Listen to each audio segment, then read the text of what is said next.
Film की शुरुआत में दो स्कूल बसें सड़क पर साइड बाय साइड चल रही हैं, जो ट्रिप पर जा रहे स्टूडेंट से भरी हैं। हर कोई खुश था, हंस रहा था और मस्ती में एक दूसरे को तकियों से मार रहा था। मौसम एकदम साफ और शांत था। उन्हीं के बीच मित्सुको नाम की एक लड़की थी, जो चुपचाप अपनी नोटबुक में एक कविता लिख रही थी। पास बैठी दो लड़कियों ने उसका मजाक उड़ाया कि वो बाकी सबकी तरह खेलने के बजाय लिख रही है। उन्होंने उससे नोटबुक छीन ली और उसका पेन जमीन पर गिर गया। मित्सुको उसे उठाने के लिए नीचे झुकी। ठीक उसी वक्त अचानक एक भयंकर तूफान बसों से टकराया।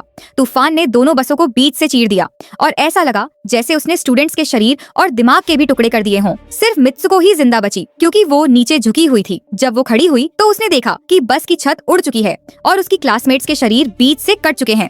ये खौफनाक नजारा देखकर वो सुन्न पड़ गई। कुछ ही सेकंड बाद जानलेवा हवा का एक और झोंका उसकी तरफ तेजी से आया, लेकिन इस बार उसे इसका अंदाजा हो गया था। वो जल्दी से नीचे बैठ गई और फिर से बच गई। तूफान ने बिजली के खंभे और तारें उखाड़ फेंकी और जब बस आखिरकार रुकी तो मित्सुको बाहर निकली और सड़क पर भागने लगी। जल्द ही उसे दूसरी बस दिखी, जिसके स्टूडेंट्स के खून से लथपथ और कटे हुए शरीर जमीन पर बिखरे पड़े थे और चीख पुकार मची थी। मित्सुको डरी हुई और बदहवास हालत में भागती रही। जैसे ही तूफान फिर से आगे की तरफ बढ़ा, उसने सड़क पर चार लड़कियों को चलते हुए देखा।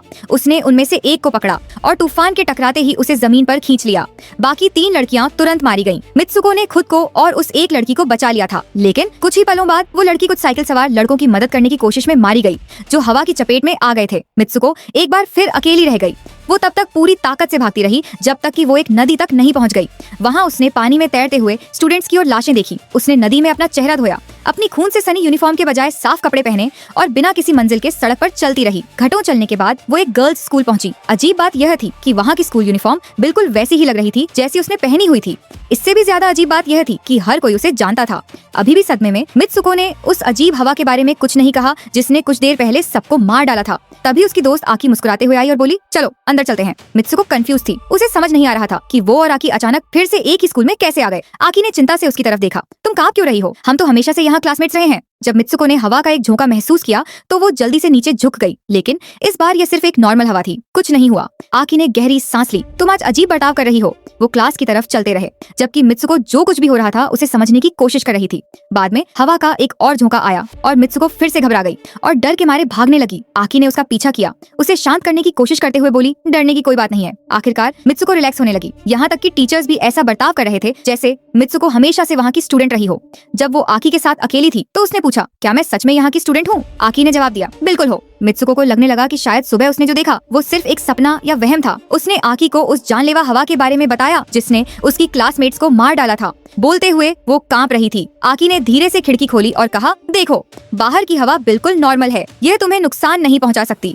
उसने मित्सुको को अपना हाथ बाहर निकालने के लिए कहा। मित्सुको ने ऐसा ही किया और जब उसने उस शांत हवा को महसूस किया तो उसे उसकी बात पर यकीन होने लगा। दोनों ने एक दूसरे को देखा और अजीब सी हंसी हंसी, ये महसूस करते हुए कि स्थिति कितनी अजीब थी। आकी ने फिर धीरे से कहा, शायद तुम्हारी याददाश्त चली गई है, इसीलिए तुम्हें यह स्कूल याद नहीं है। बाद में वो अपनी कुछ और दोस्तों से मिले। सबने मिलकर हंसी मजाक किया और उस दिन की बाकी क्लासेस छोड़ दी। वो जंगल में चले गए, हंसते खेलते हुए। मित्सुको को सच में फिर से खुशी महसूस हो रही थी, जो उसके पहले के डर से बिल्कुल उलट था। उसने खुद को समझा लिया कि सुबह उसने जो देखा था वो बस एक बुरा सपना था। वो एक झील के पास पहुँचे और थोड़ा सुस्ताने लगे। आकी ने बाकी लोगों को मित्सुको के जानलेवा हवा वाले अजीब सपने के बारे में बताया, लेकिन एक लड़की री ने उसे बीच में ही टोक दिया। उसने कहा, क्या हो अगर ये सच में हुआ हो? शायद मित्सुको किसी पैरेलल वर्ल्ड में थी। मैंने पढ़ा है कि कई पैरेलल यूनिवर्स होते हैं। बाकी लोग हंस पड़े, ये सोचकर कि वो मजाक कर रही है। जल्द ही उन्हें जमीन पर एक तकिया मिला और वो उसे एक दूसरे की तरफ उछालकर खेलने लगे। मित्सुको ने देखा कि पास में दो लड़कियां खड़ी हैं। उसने उनकी तरफ देखा और मुस्कुराई, लेकिन अचानक वो हवा में गायब हो गईं। फिर री ने मित्सुको से कहा, अगर तुम हकीकत को बदलना चाहती हो तो तुम्हें कुछ ऐसा करना होगा जिसकी किसी को उम्मीद ना हो, कुछ एकदम अलग। मित्सुको ने उन शब्दों के बारे में गहराई से सोचा। बाद में वो और आकी स्कूल लौट आए और अपनी क्लास में गए। मित्सुको ने फर्श पर एक और तकिया देखा, उसे उठाया और मजाक में आकी की तरफ फेंका, लेकिन उसी पल टीचर ने एक मशीन गन निकाली और स्टूडेंट्स पर गोलियां चलानी शुरू कर दी, जिससे क्लास की सभी लड़कियां मारी गईं, जिनमें आकी भी शामिल थी। एक बार फिर सिर्फ मित्सुको ही जिंदा बची थी। जैसे ही टीचर ने उसकी तरफ बंदूक तानी और कहा, मरने से पहले प्रार्थना कर लो, तुमने क्लास बंक की थी। अचानक दो लड़कियां कहीं से आ गईं। उन्होंने मित्सुको को बचाया और उसके साथ भाग निकली। वो एक क्लासरूम के पास से गुजरे जहां अंदर की सभी लड़कियां मारी जा चुकी थीं।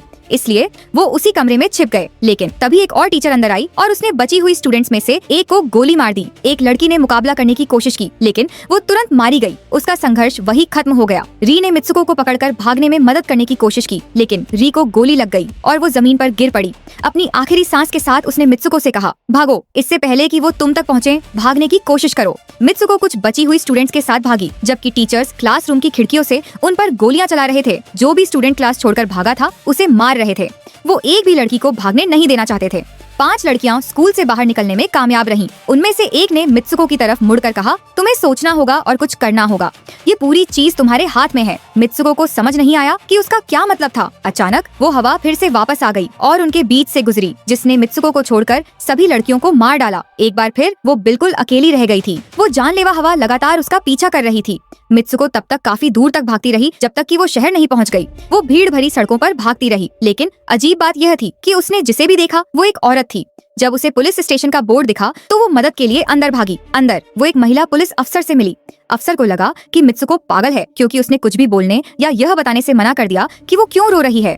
हांफती और कांपती हुई मित्सुको ने हवा की दिशा की तरफ इशारा करने की कोशिश की। अफसर ने उसकी तरफ अजीब नजरों से देखा और अचानक उसे एक अलग नाम से बुलाया। को उसने पूछा, तुमने स्कूल यूनिफॉर्म क्यों पहनी है? मित्सुको एक शीशे की तरफ मुड़ी और हैरान रह गई। उसकी परछाई बिल्कुल अलग दिख रही थी। पता चला कि अफसर का नाम टोमो था और वो असल में को की दोस्त थी। टोमो मुस्कुराई और बोली, तुम्हें खुश होना चाहिए, कुछ ही घंटों में तुम्हारी शादी है। मित्सुको, या यूं कहे कि अब को पूरी तरह से कंफ्यूज थी। अभी भी सदमे में थी, न सोच पा रही थी और न बोल पा रही थी। उसने बस टोमो को वो करने दिया जो वो चाहती थी। टोमो ने उसे कार में बिठाया, यह कहते हुए कि वो उसकी शादी के लिए चर्च जा रहे हैं। यहाँ तक मित्सुको ने एक के बाद एक कई अजीब चीजें झेली थी, लेकिन ये सबसे ज्यादा अजीब था। रास्ते में सड़कों पर औरतें खुशी खुशी हाथ हिलाकर उसका अभिवादन कर रही थीं। वो सब उसके साथ ऐसा बर्ताव कर रही थीं जैसे वो कोई सेलिब्रिटी हो। उसे शादी की बधाइयां दे रही थी। जब वो चर्च पहुंचे तो औरतों की एक बड़ी भीड़ ने उसे आशीर्वाद देने और जश्न मनाने के लिए घेर लिया। अंदर जाकर वो कपड़े बदलने के लिए एक कमरे में गई और आकी को वहाँ खड़ा देखकर सदमे से सुन्न पड़ गई। उसे अपनी आंखों पर यकीन नहीं हुआ। ये सब क्या हो रहा है? मित्सुको ने घबराते हुए पूछा। आकी ने धीरे से फुसफुसाते हुए कहा, मुझे पता है तुम क्या सोच रही हो। अपनी आवाज नीची रखो, शांत हो जाओ, मैं तुम्हें बाद में सब कुछ समझाऊंगी। बाहर बाकी औरतें इस बारे में गपशप कर रही थीं कि दूल्हा कितना हैंडसम है। फिर वो को के लिए शादी का जोड़ा लेकर आईं। आकी ने सभी लड़कियों को कमरे से बाहर जाने को कहा, यह कहकर कि को अभी भी नर्वस है। उनके अकेले होते ही आकी ने उसे उसके असली नाम मित्सुको से बुलाया और कहा, तुम्हें बिल्कुल वैसा ही करना है जैसा मैं तुमसे कहूँ। शांत रहो, घबराओ मत। मैं अभी तुम्हें सब कुछ नहीं समझा सकती क्योंकि वो हम पर नजर रखे हुए हैं। मित्सुको ने आकी पर पूरा भरोसा किया और उसे मदद करने दी। आकी ने उसे शादी का जोड़ा पहनने में मदद की, यह पक्का करते हुए कि सब कुछ परफेक्ट दिखे। जब मित्सुको तैयार हो गई तो कुछ लड़कियां उसे सेरेमनी के लिए ले जाने आई, लेकिन अचानक आकी ने उन पर हमला कर दिया और उन सबको मार डाला। वो मित्सुको को लड़ना सिखाना चाहती थी। उसने मित्सुको के हाथ में एक टूटी हुई कांच की बोतल दी और उससे कहा, इसका इस्तेमाल उस किसी पर भी हमला करने के लिए करना जो तुम्हें असुरक्षित महसूस कराए। मित्सुको ने सिर हिलाया और फूलों के गुलदस्ते के बजाय कांच की बोतल पकड़े वेडिंग की तरफ बढ़ी। शादी के मेहमानों ने, जो सभी औरतें थीं, उसके लिए तालियां बजाईं और चीयर किया। फिर वो चौंकाने वाला पल आया। सबके सामने दूल्हे के बजाय एक ताबूत रखा था। जब उसे खोला गया तो अंदर कीको के होने वाले पति की लाश थी। उसका चेहरा एक सुअर का था। मेहमान अचानक अजीब बर्ताव करने लगे, मित्सुको का मजाक उड़ाने लगे, हंसने लगे और उसे ताबूत की तरफ धकेलने लगे। जैसे ही उन्होंने उसे लाश को चूमने के लिए मजबूर करने की कोशिश की, मित्सुको चीखी और कांच से उस पर वार कर दिया। फिर वो बाकी लोगों की तरफ मुड़ी और घबराहट और गुस्से के पागलपन में अपने आसपास की कुछ औरतों को मार डाला। आकी फिर से आ गई, उसे शांत करने की कोशिश कर रही थी, लेकिन तभी स्कूल की वो 2 टीचर्स अचानक वहाँ आ गई। मित्सुको और आकी ने मिलकर उनका मुकाबला किया और एक खौफनाक लड़ाई के बाद वो उन्हें हराने में कामयाब रही। वो चर्च से बाहर भागे, खुले में निकल गए।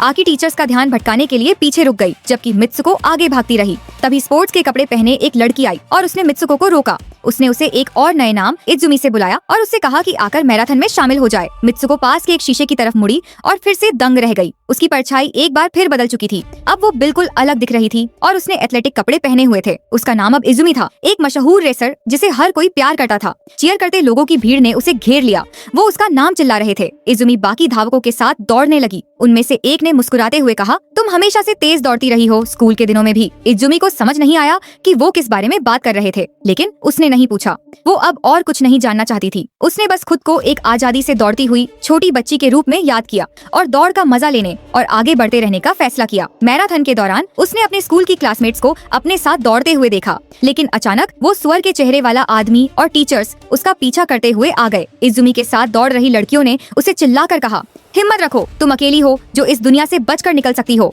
इजुमी ट्रैक से उतरकर भागी, अपनी पूरी ताकत से आगे बढ़ती रही जब तक कि वो खुद को घने जंगल में एक अंधेरी गुफा के सामने खड़ी नहीं पाती। अंदर एक अजीब लड़की ने उसे देखा, उसका हाथ पकड़ा और उसे गुफा में ले गई जहाँ कई और लड़कियाँ जमा थीं। वो सभी डरावनी लग रही थी। वो इजुमी जैसी ही दिख रही थी, लेकिन उनके बालों ने उनके चेहरे ढक रखे थे और उनका वहाँ होना बेचैन करने वाला था। जो लड़की उसे वहाँ लाई थी उसने रूखेपन से कहा, अगर तुम नहीं मरी तो हम सब मारे जाएंगे। उसने अचानक इजुमी पर हमला कर दिया और उसे मारने की कोशिश की, लेकिन ऐन मौके पर आकी आ गई और अपनी दोस्त को बचा लिया। आकी ने इजुमी से जल्दी से कहा, मेरे पीछे पीछे दोहराओ, चाहे कुछ भी हो जाए, ये लाइन बोलती रहना, मैं मित्सुको हूँ। इजुमी ने कांपते हुए और कंफ्यूज हालत में दोहराना शुरू किया, मैं मित्सुको हूँ, मैं मित्सुको हूँ। बार बार धीरे धीरे उसकी आवाज तेज होने लगी जब तक कि आखिरकार उसका शरीर वापस उसके असली रूप में नहीं बदल गया। वो फिर से मित्सुको थी। मित्सुको ने आकी की तरफ देखा और कहा, प्लीज सब कुछ समझाओ। आकी ने गहरी सांस ली और कहा, हम किसी असली दुनिया में नहीं हैं मित्सुको, यह जगह सिर्फ एक छलावा है, एक मनगढ़ंत हकीकत। तुम यहाँ की मेन कैरेक्टर हो और अगर तुम इस दुनिया से बचना चाहती हो तो तुम्हें मेरी कलाइयों से ये 2 तार खींचकर निकालने होंगे और मुझे मारना होगा। उसने धीरे से आगे कहा, यही एक लौटा तरीका है, अगर तुम ऐसा करोगी तो मैं मर जाऊंगी, लेकिन तुम आजाद हो जाओगी, तुम इस दुनिया के कंट्रोल सेंटर तक पहुँच जाओगी।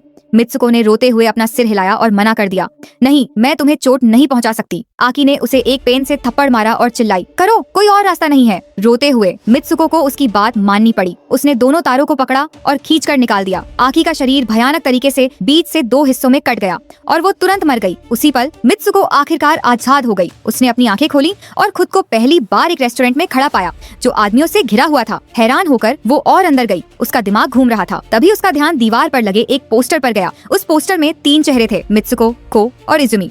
ये एक वीडियो गेम का विज्ञापन था। वो तीनों उस गेम के मेन कैरेक्टर थे। फिर उसे सच्चाई पता चली। मित्सुको अब भविष्य के एक ऐसे शहर में थी जहाँ पूरी तरह से आदमियों का राज था। वहाँ सिर्फ आदमी रहते थे जो हिंसक गेम्स और सर्वाइवल चैलेंजेस के दीवाने थे। मित्सुको, को और इजुमी वाले गेम का नाम TA था। एक आदमी उसके पास आया, उसे पहचानते हुए घूर रहा था। मैं तुम्हें जानता हूँ, उसने कहा, तुम अब भविष्य में हो। मित्सुको की आंखें सदमे से फटी रह गईं। वो बेहोश हो गई। जब उसे होश आया तो उसने खुद को एक बार फिर वैसी ही गुफा में पाया जैसी वो पहले थी।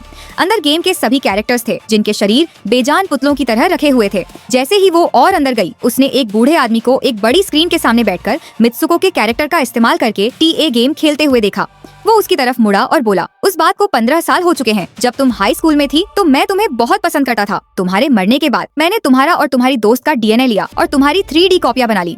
मित्सुको सुन्न रह गई। वो खौफ से अपने और पास खड़ी आकी के एकदम असली दिखने वाले पुतलों को देख रही थी। बूढ़ा आदमी अजीब तरह से मुस्कुराया, मैंने ये कॉपियां अपने गेम में इस्तेमाल करने के लिए बनाई हैं, उसने गर्व से कहा। तभी एक नौजवान अंदर आया और मित्सुको को बिस्तर पर लेटने के लिए कहा। बूढ़े आदमी ने हुक्म दिया, जैसा वो कहता है वैसा ही करो। डरी हुई मित्सुको बिस्तर की तरफ बढ़ने लगी। आदमी उसे छूने ही वाला था कि अचानक उसे री की बात याद आ गई। कुछ ऐसा करो जिसकी किसी को उम्मीद न हो, कुछ एकदम अलग, अगर तुम इस छलावे से बचना चाहती हो। मित्सुको ने इस सलाह को दिल पर ले लिया। वो भड़क उठी। वो बूढ़े आदमी पर चिल्लाई, उस पर हमला किया और चीखी, लड़कियों के साथ अपने खिलौनों की तरह खेलना बंद करो। उसने एक तकिया उठाया और उसे जोर से मारा। पंख बाहर निकलकर हवा में उड़े और खून जैसे लाल हो गए। फिर उसने उसके हाथ से एक लोहे की रॉड छीनी और उसे अपने ही सीने में घोंप लिया।